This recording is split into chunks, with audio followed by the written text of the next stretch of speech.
Hi everybody, myself Rajat Sharma. Presently I am pursuing my BTech in Chemical Engineering at SRM University, Chennai. So our topic for discussion is safety in chemical industries.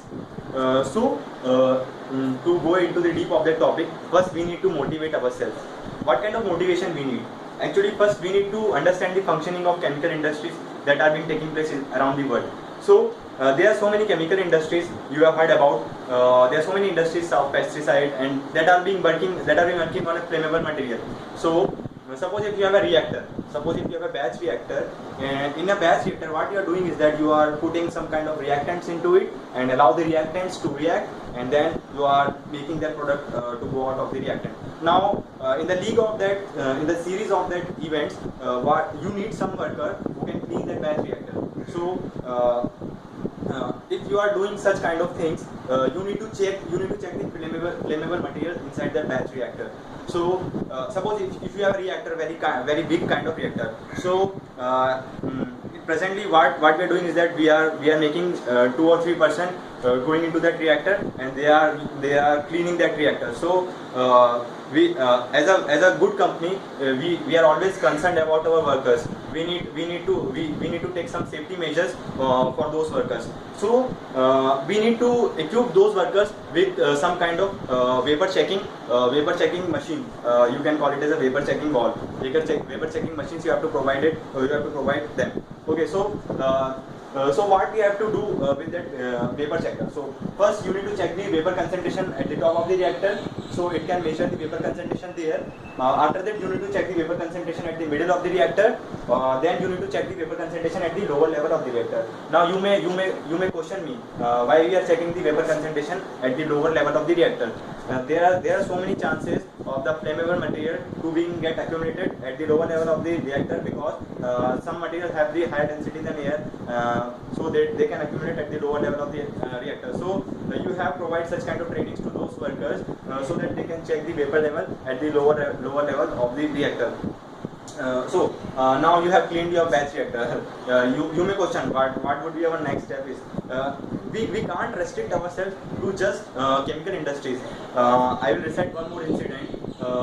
There were 2 or 3 workers who are being working on a dam pipe. Actually, they were being allocated some work to do paints inside that dam pipe to make the corrosion for prevention of corrosion. Okay, they were some kind of uneducated person.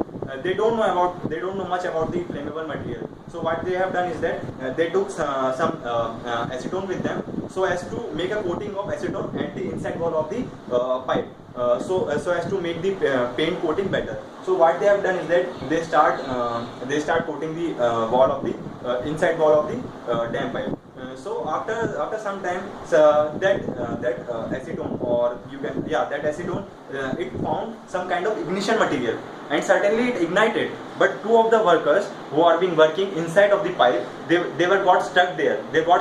And the bucket got fire in that. And two of the workers which are being at the outside place, they got outside. So here we can see the problem of the confined places.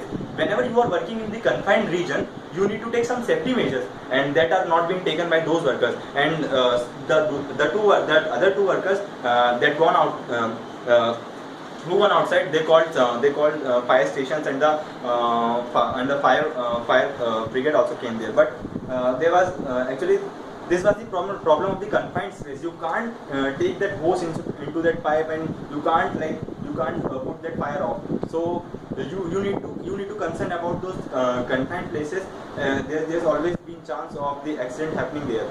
One more thing I would like to say is that there are so many industries working in and around the world.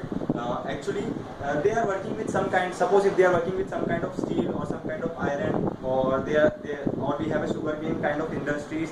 Actually, there is a particular component called combustible dust.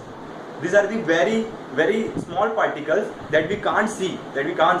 Okay, so suppose if you have a tire manufacturing, like the casing of the tire manufacturing plant. So whenever you are cutting the steel, there are always being chance of the small dust that is being formed. So you need to take the measure of the dust. I will recite one incident that is going to took place in California. Actually, they have not been concerned about those combustible dust, and it took a and that whole industry exploded. So it took around 2 to 3 workers, and so many workers were injured there. So you always need to take some measures in those industries. Thank you so much. If you like that video, please make comment and share it. Thank you.